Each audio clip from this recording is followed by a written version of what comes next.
Інтэлектуальнае спаборніцтва сабрала амаль 400 удзельнікаў з 97 краін. У праграме алгарытмічныя задачы, на вырашэнне якіх у кожным з двух тураў адводзілася па 5 гадзін.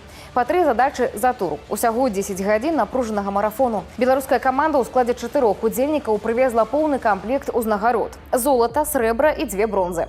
Кирилл на самой высокой приступце пьедестала. Я замахивался на золото. Это я уже 3-й год езжу на Олимпиаду. Прошлые 2 года я взял бронзу. И, честно говоря, оба года это был довольно неприятный результат.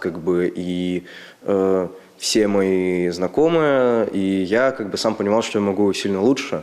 И этот год это такая долгожданная победа. Было нелегко, но я не скажу, чтобы было сложно. Я просто выложился на полную и все. Шлях до сусветнага золата пачаўся з гарадскога этапу. Кирилл стаў лепшым у Гомелі. Затым выйграў вобласць, прайшоў рэспубліканскі адбор і ўвайшоў у 20-ку наймацнейшых школьнікаў краіны. З гэтым 20 і сфарміравалі выніковую чацвёрку.